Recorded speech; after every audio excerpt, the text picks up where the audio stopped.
Hello students, in continuation with my previous video, now we will be doing the question and answers or the important things in the poem Keeping Quiet by Pablo Neruda. Just a little recapitulation of what we had done was, Keeping Quiet poem is written by Pablo Neruda, who was a famous poet and a politician also. He won the award in 1971, the Nobel Prize in Literature, and he wrote this poem in a very simple language. Keeping Quiet has many themes because this poem is applicable globally. In any part of the country or in any part of the world, if we think, then the theme which he wants to convey or the message which he wants to convey remains the same all over.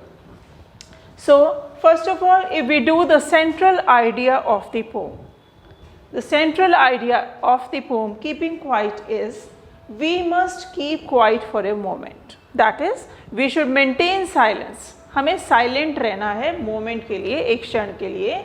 We should do introspection.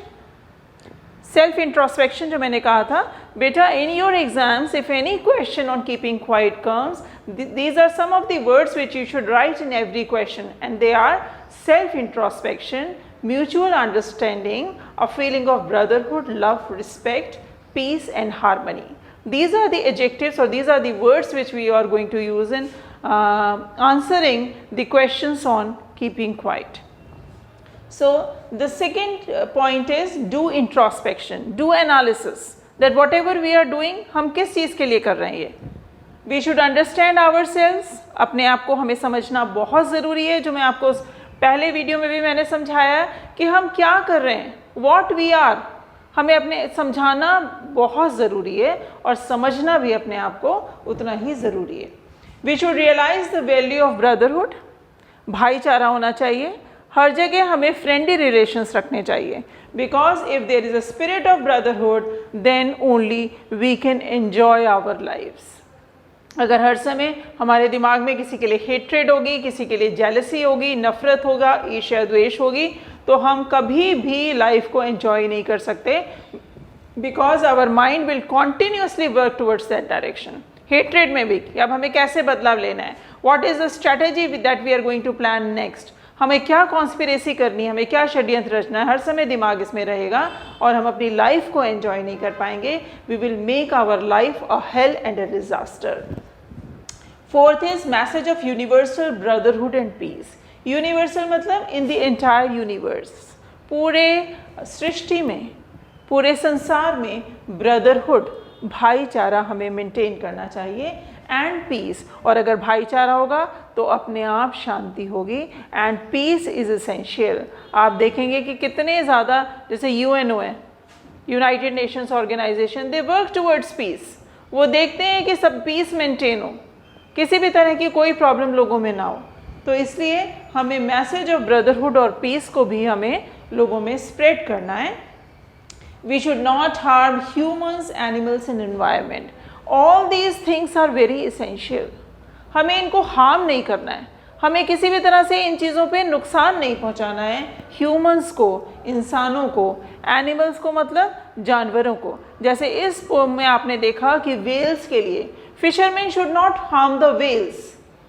ठीक है, Wales को, aquatic animals को, किसी भी तरह के animals को हमें नुकसान नहीं पहुंचाना है.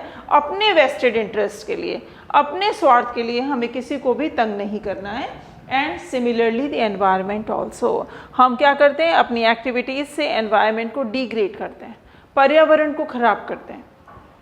अब देखिए, आप देख रहे हैं the scenario in Delhi these days, the pollution level is rising.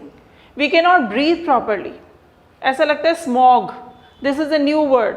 पहले होता था स्मोक और fog, these were the two different terms. पर अब क्या है, स्मॉग है. स्मोक और फॉग दोनों मिला हुआ है, क्योंकि ठंड हो रही है तो फॉग भी है, कोहरा भी है. और इसी कोहरे के साथ आप देखेंगे जब बहुत ज़्यादा कोहरा होता है, when there is a lot of fog, then also we are not able to breathe properly.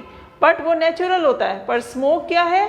Smoke है धुआं। तो जब धुआं और फॉग मिल जाता है तो एक नया वर्ड होता है स्मॉग, SMOG। तो यहाँ पे स्मॉग बढ़ता जा रहा है, किस चीज़ के लिए? Vested interest. लोग अपने यहाँ पे जो दूसरे स्टेट्स के लोग हैं, they are burning the useless crop, जो पराली है उसको जला रहे हैं वो, और धुआं यहाँ पर आ रहा है। क्यों? उनको वो जलाना ज़रूरी है क्योंकि इतने टन निकलता है वो पराली कि तो उनको लगता है कि हमें इसको जलाना है। But alternative has to be found out. तो हमें इस चीज़ को देखना है कि हम एनवायरनमेंट को डिग्रेड ना करें अपने इंटरेस्ट के लिए। हमें इस चीज़ को नहीं करना है क्योंकि पर्यावरण का बहुत ही ज़्यादा असर होता है ह्यूमन लाइफ पे। जैसे कि आप देखते हैं, ये सब बेटा मैं इसलिए बता रही हूँ कीपिंग द एनवायरनमेंट क्लीन, जो मैं आपको बार बार बोलती हूँ कि अगर आपको कोई आर्टिकल लिखने के लिए आ जाता है इसके ऊपर, तो आपके दिमाग में at least whenever I am making you understand or whenever I am explaining you these things, you should put these points in your mind pad। अपने माइंड के पैड पे इन चीज़ों को रखो और वहाँ पे जब आप आर्टिकल लिखोगे then you can use these ideas also. तो जो मैं आपको बता रही थी कि अगर एनवायरनमेंट को हम अनहेल्दी करते हैं उससे भी बहुत ज़्यादा डिजीज़ हमको घेर लेती हैं, ठीक है। क्योंकि हमें, जैसे आपने पढ़ा है the ailing planet, you have read in your 11th class, तो ailing planet is the earth. हम डिफॉरेस्टेशन करते जा रहे हैं, पेड़ों को उखाड़ रहे हैं, पेड़ों को काट रहे हैं, हम फसलों को जला रहे हैं। तो इससे क्या होता है? एनवायरनमेंट बिल्कुल ख़राब हो जाता है और उसका इल इफ़ेक्ट हम लोगों की हेल्थ के ऊपर भी पड़ता है। Because the new born babies they are not able to breathe properly. उनको बिगिनिंग से ही नेबुलाइज़र लगाते हैं, उनको वो आर्टिफिशियल रेस्पिरेशन दिया जाता है बच्चों को ताकि वो ब्रीथ कर सकें।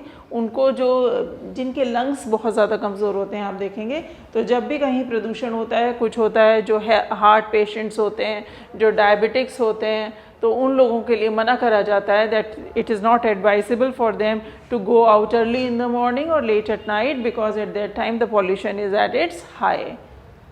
तो हमें कोई भी ऐसा काम नहीं करना है कि हम ह्यूमंस को, अपने जो ब्रदर्स हैं उनको तंग करें, एनिमल्स को और एनवायरनमेंट को। एनिमल्स चाहे लैंड एनिमल्स हों या एक्वेटिक एनिमल्स हों। Then we should be in harmony with each other in nature. Harmony मतलब पीस। हमें पीसफुल एनवायरनमेंट रखना है एक दूसरे के साथ में भी और नेचर के साथ में भी। प्रकृति को भी हमें इसी तरीके से देखना है कि वो हमारा ही पार्ट है, वो हमसे अलग नहीं है। We are in trouble because we are in a hurry. हर समय हम जल्दी में रहते हैं, यही हमारी परेशानी है। वी आर इन ट्रबल, हम डिफ़िकल्टी में आ जाते हैं क्योंकि हम कुछ सोचते ही नहीं हैं, बहुत जल्दी हमें निकलना ही है। आप देखेंगे कि sometimes it happens that you are suffering from fever, या आपके कहीं चोट लग जाती है, आप सोचते हो बाद में देखेंगे, पहले ये वाला काम कर लें, पहले हम ऐसे देख लें। तो क्या होता है कि हमें इस परेशानी में हम इसलिए आ जाते हैं क्योंकि वो जो डिजीज़ हमें होती है, चाहे वो हमें बुखार हो, वो बढ़ जाता है because we are not taking care. अगर हमें चोट लगी है तो वो बढ़ जाती है, अगर और कोई ट्रबल है तो वो इंटेंस होती चली जाती है because we are always in a hurry. हम माइंडलेस एक्टिविटीज़ में काम में लगे रहते हैं, अपना दिमाग यूज़ ही नहीं करते, एक्टिविटीज़ में लगे रहते हैं। Time to move ahead with mutual understanding. तो कहते हैं कि अब हमें आगे बढ़ना है, म्यूचुअल मतलब एक दूसरे के साथ, अंडरस्टैंडिंग के साथ हमें एक दूसरे को समझना है और आगे बढ़ना है। 9th point is nature keeps the earth alive, जो हमने इस पोम में पढ़ा कि when everything seems dead the nature is at its work, the earth teaches us. तो नेचर क्या है? प्रकृति जिंदा रखती है, अर्थ अलाइव। अर्थ को आपने देखा होगा बेटा हमेशा कि आपको पता ही नहीं लगेगा, बिल्कुल शांति, बट प्रोडक्टिविटी हो रही है। जो मैंने आपको समझाया था कि आप देखिए, आपने एक बीज बो दिया अर्थ में, अब साइलेंट है, आपको पता ही नहीं लग रहा, कोई भी हलचल नहीं हो रही, and all of a sudden you see something sprouting from there and you are filled with happiness. तो प्रोडक्टिविटी तो वहाँ भी हो रही है पर साइलेंट है, इतना ज़्यादा शोर नहीं है जो हम मचा रहे हैं, और क्योंकि ये सारा हमारे अगेंस्ट जाता है हम लोगों की हेल्थ के। देन है सोल सर्चिंग। सोल सर्चिंग, हमें बैठ के अपने आप को समझना है। सोल मतलब आत्मा, समझो अपने आप को। ये this is the order of the day that we should search ourselves and we should show love, respect towards others. Peace, harmony होनी चाहिए, ब्रदरहुड होना चाहिए, लव, रिस्पेक्ट होना चाहिए, ये सब बहुत ज़रूरी है। as I have told you that if you are going to learn any answer किसी भी चीज़ में, either वो आपके टेक्स्ट में हो या आपकी पोम में हो या आप कोई कीवर्ड्स लेटर राइटिंग में लर्न करना चाहते हैं, तो हमेशा अंडरलाइन करिए this is one question that what is the theme और the central idea of this poem. तो आप इसमें क्या करेंगे, आप देखेंगे this is a important point, must keep quiet. Second, introspection, understand.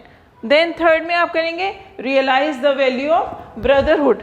जैसे यहाँ पे कीप क्वाइट, इंट्रोस्पेक्शन करना है, अंडरस्टैंड करना है, value of brotherhood, message of brotherhood, again peace, we should not harm humans. तो यहाँ there is only 15 to 20 words and the whole answer is ready for you.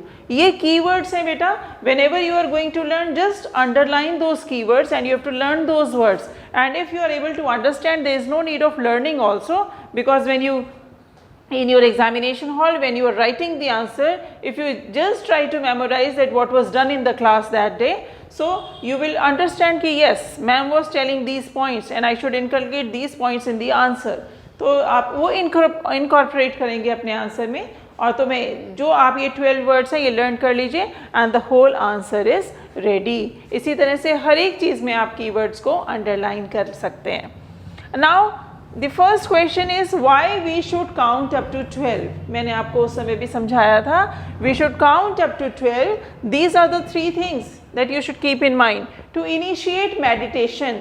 Meditation start करने के लिए then there are 12 digits in a clock, in a cycle that comes to about 12 hours, and then the whole cycle is repeated, and that makes 24 hours in a day, and then 12 months in a calendar year. That's why he has taken this point 12, because throughout the year we should do self introspection, which is the necessity of today. Then fishermen, what is the significance of fishermen in the poem? तो fisherman की क्या है, men's indiscriminate. Indiscriminate मतलब बिना distinguish करे, बिना सोचे समझे, एक्सप्लॉइटेशन ऑफ नेचर, प्रकृति को खराब कर रहा है वो, फॉर हिज वेस्टेड इंटरेस्ट, अपने सेल्फ इंटरेस्ट के लिए। वेस्टेड है सेल्फ, अपने स्वार्थ के लिए, अपने स्वार्थ के लिए, वेस्टेड इंटरेस्ट के लिए वो नेचर को एक्सप्लॉइट करता चला जा रहा है। कोल्डनेस है in the cold sea, coldness because they do not bother about the protection of marine life. Marine क्या होता है, related to the sea, related to water. तो कह रहे हैं कि जो ये वेल्स हैं इसमें मरीन लाइफ की, उनको ये बिल्कुल उनके बारे में बॉदर ही नहीं कर रहे हैं कि वो उनकी भी ज़िंदगी है, उनको भी प्रोटेक्ट करना है। उनको बस इनका क्या काम है, उनको हार्म करना, उनको मारना, उनको कैच करना। If they do not harm whales, अगर वो वेल्स को हार्म नहीं करेंगे, को एग्जिस्टेंस कैन प्रिवेल, वो एक दूसरे के साथ में आराम से प्यार से रह सकते हैं। Then salt gatherers, they don't have time to look at their hands. वो सॉल्ट गैदर कर रहे हैं, सॉल्ट इकट्ठा कर रहे हैं, they have no time to look at their hands, reflect pain and harm. अगर वो अपने हाथों को देखेंगे तो उन्हें समझ में आएगा कि वो कितना नुकसान अपने आप के अपने लिए कर रहे हैं। They are being self destructive, अपना नुकसान वो कर रहे हैं और वो पेन उनको दिखाई देगा। And they are always indulge in mindless activities. So these are the keywords. The questions can come from these things, and that's why I have written them. Please, you have to note down them in your registers. This is your work. Then wars. Wars बेटा important है। यहाँ wars के बारे में क्यों कहा गया है, तो आपको question आ सकता है। Green wars. Green wars किससे related होती हैं? Environmental degradation. Green environment, environment का डिग्रेडेशन, एनवायरनमेंट को ख़त्म करना, एनवायरनमेंट को पोल्यूट करना, एनवायरनमेंट को डिस्ट्रॉय करना, वही है green war. That is caused by human activities. और ये ग्रीन वार कैसे होती हैं, बिकॉज ह्यूमन एक्टिविटीज़, इंसान अपनी एक्टिविटीज़ के साथ, अपने एक्शन के साथ ये सारी जो वॉर्स हैं उनको वो लीड करता है। Wars with gases, Fire refers to wars fought with nuclear and bio weapons. Nuclear weapon, atomic weapon, इन सब के साथ में लड़ने के लिए इंसान तैयार है। आप देखेंगे countries they boast of it. Countries बताती हैं हमारे पास ये वाला बॉम्ब है, हमारे पास न्यूक्लियर बॉम्ब है, हमने एटॉमिक बॉम्ब बना लिया। तो ये क्यों बनाया है? अपने लिए तो नहीं बनाया है, दूसरी कंट्री के ऊपर ही गिराने के लिए बनाया है, और दूसरी कंट्री पे गिराओगे तो वो पूरी कंट्री डिस्ट्रॉय हो जाती है। जैसे आपने देखा हिरोशिमा एंड नागासाकी में जो बॉम्ब गिराया गया था, एटॉमिक बॉम्ब, उसके बाद वहाँ के क्या हाल हैं, अभी तक भी वो लोग नहीं संभल पाए। तो सिमिलरली ये जो वॉर्स हैं, wars with gases, fire refers to wars fought with nuclear and bioweapons. Man gets the satisfaction of being victorious, and after these wars man is very much satisfied. उसको लगता है कि मैं victorious हो गया, victorious मतलब जीत गया, I have won, but it leaves no survivors. पर उसके बाद में wars leave no survivors मतलब कोई ज़िंदा बचता ही नहीं है उसको एंजॉय करने के लिए, because everybody is dead. Your hands are enveloped in the blood of your enemies and you cannot get mental peace. आप दूसरों को दिखाने के लिए खुश हो सकते हैं, पर आपको मेंटल पीस नहीं मिल सकती जब आपके हाथ रंगे हुए होंगे खूनों से। अगर आप देखेंगे, अगर आप सेल्फ इंट्रोस्पेक्शन करेंगे, तब आप इस चीज़ को समझ पाएंगे। But if you are indulge in mindless activity, अगर आप बिना दिमाग लगाए इस एक्टिविटी में इंडल्ज होंगे तो आपको कुछ महसूस ही नहीं होगा, because this is a routine work for you. तो कह रहे हैं wars leave no survivors, humans should be cleansed of all dirt from their minds. Human beings हैं, उनको अपने दिमाग से किसी भी तरह का ये डर्ट, किसी भी तरह की कोई परेशानी जो उनके दिमाग में चल रही है, जिस तरह से ख़राब करना है एनवायरनमेंट को, पॉल्यूट करना है, उनको अपना दिमाग क्लीन करना चाहिए। क्लीन क्लोथ्स तो पहनेंगे क्योंकि वो सोल्जर वाली ड्रेस उठाएंगे और एक ब्रदरहुड की फीलिंग के साथ अपना, जिनके साथ वो लड़ रहे थे उनके साथ वो वॉक करेंगे, क्योंकि they are brothers, roads are same, brothers, उनके जो ह्यूमन बींग्स हैं, फेलो ह्यूमन बींग्स हैं, जिनके साथ उनको लड़ाई करनी थी, उनके साथ वो वॉक करेंगे। They should not give any harm to mankind or nature. They should walk with brothers, exhibit brotherhood and amity. उनको अपने ब्रदर्स के साथ चलना चाहिए, दिखाना चाहिए ब्रदरहुड, एमिटी, एमिटी का मतलब होता है लव, रिस्पेक्ट, फ्रेंडशिप, एमिटी मतलब फ्रेंडशिप। ठीक है, तो वॉर्स का क्लियर हो गया।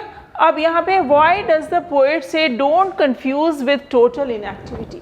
वो कह रहे हैं मैं आपको इतनी बात समझा रहा हूँ, प्लीज़ इसको डेथ के साथ या टोटल इनएक्टिविटी के साथ कंफ्यूज नहीं करना। क्यों?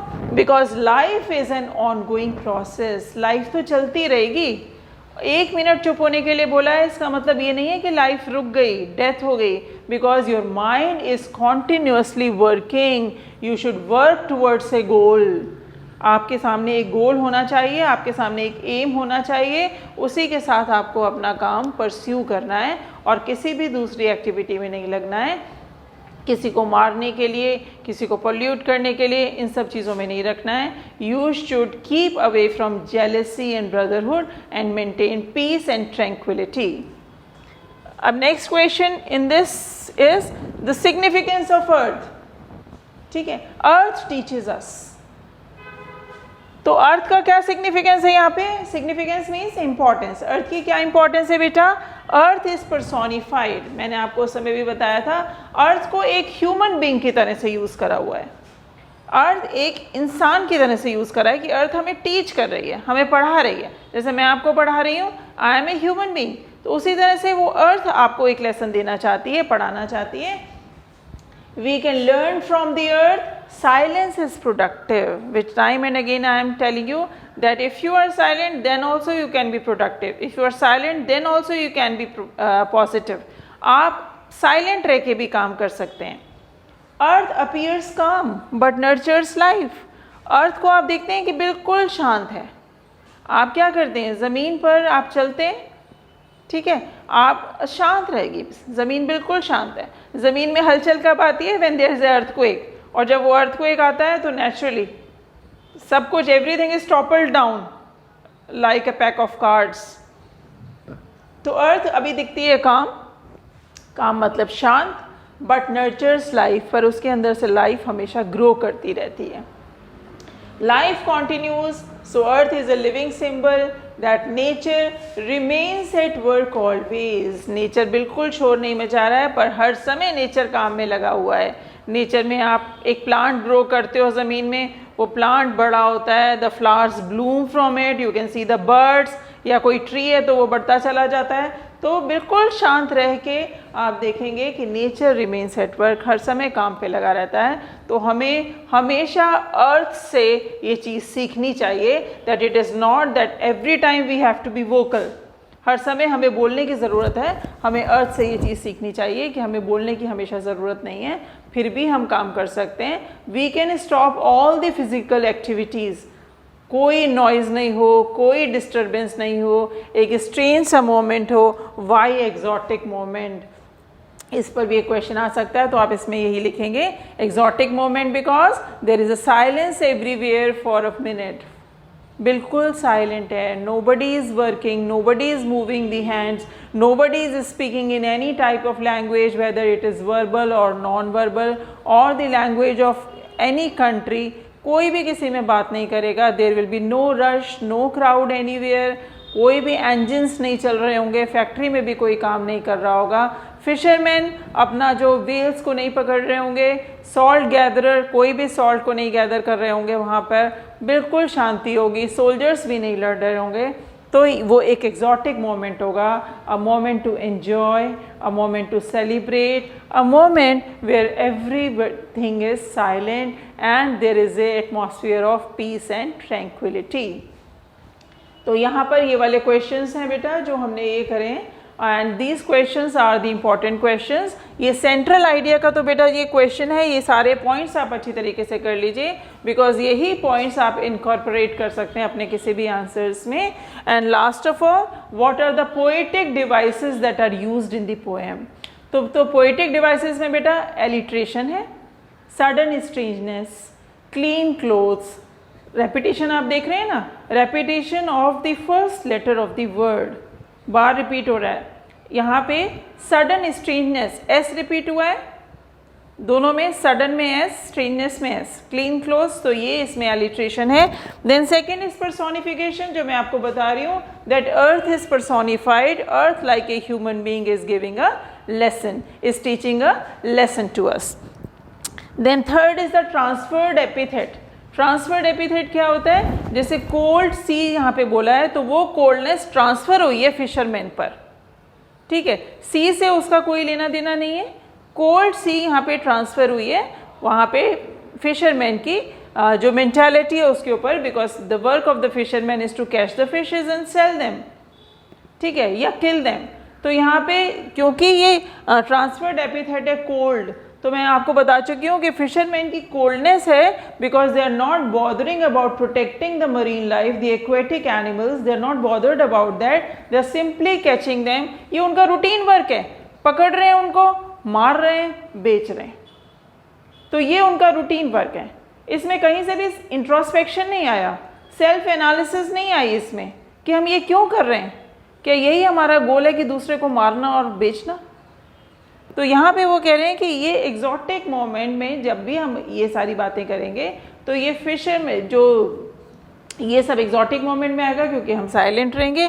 और ट्रांसफर्ड एपिथेट में यहाँ पे फिशरमैन के लिए कोल्ड यूज़ हुआ है, और मेटाफर भी आ सकता है इसमें कोल्ड सी में कि सी को कोल्ड, जहाँ पे कोई एक्सप्रेशन लेस नहीं है, सी में एनिमल्स हैं जो कि काम कर रहे हैं पर सी एकदम साइलेंट है, सी किसी भी तरह से प्रोटेक्ट नहीं कर रहा है अपने एनिमल्स को, और फिशरमैन तो कर ही नहीं रहा है because he is a human being and is hurting the animals. And then the imagery, imagery really is important because whenever we are doing anything तो वो इमेज की तरह चलता है बेटा हमारे सामने। If I am when I was reciting the poem तो आपके सामने वो चलेगा कि when we will count, now will count up to 12 and everybody will keep quiet, तो आपको इमेजिन कर रहे हो कि कहीं पर पोएट खड़ा है और वो 12 तक काउंट कर रहा है और जितने भी लोग हैं ऑडियंस उसकी, वो शांति से उसकी बात को सुन रही है। और उसके बाद में उन्होंने बताया कोई रश नहीं होना चाहिए इंजन्स का, तो आपके दिमाग में एक रील चल रही है, एक पिक्चर चल रही है, एक इमेज बन रही है, which is really very important that the earth teaches us. आपको लग रहा है कि अर्थ आपको सिखा रही है, आपको सोल्जर्स की इमेजरी आपके सामने आ रही है कि सोल्जर्स अपने वो जो सोल्जर्स की यूनिफॉर्म है उसको उतार के और वो सबके साथ क्लीन क्लोथ्स पहन के अपने जो एनिमीज़ हैं उनके साथ ब्रदर्स की तरह से बात कर रहे हैं, एक फीलिंग ऑफ ब्रदरहुड उनके अंदर आ रही है। तो बेटा ये थी पोइटिक डिवाइसेस, 4 पोइटिक डिवाइसेस। और आप कोई भी आप देखेंगे आपकी जो भी पोम्स जो आप करेंगे, अगर पोइटिक डिवाइसेस पे आता है तो आप जो भी 4 लाइन्स आपको आरटीसी में दे रखी होंगी उसमें आप देखिएगा कि एलिट्रेशन होगी, सिमिली, मेटाफर, और जैसे इसमें पर्सोनिफिकेशन है, इमेजनरी है, तो ये तो इमेजरी और एलिट्रेशन तो आप देखेंगे कि most of the time it keeps on repeating. And if they are asking name the poetic device और आपको लग रहा है कि नहीं 2 हैं, उसमें मुझे इमेजरी भी दिख रही है और सिमिली भी दिख रही है या एलिट्रेशन दिख रहा है इमेजरी के साथ, तो आप दोनों लिख सकते हैं। Your marks will not be deducted in that.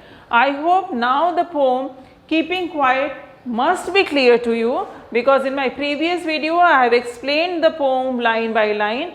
If there is any difficulty anywhere, you are free to answer, you are free to question me on WhatsApp group or on my personal WhatsApp, या किसी भी तरीके से आप मुझसे question उसको पूछ सकते हैं। और उसके बाद में ये इम्पॉर्टेंट पॉइंट्स हैं आंसर उसके लिए, तो you should make notes of these questions. They are 1, 2, 3, there are about 6 to 7 questions in total. Please note them down in your register, because when it comes to revision you can revise them if you have something written with you about the poem. Thank you. Have a great day.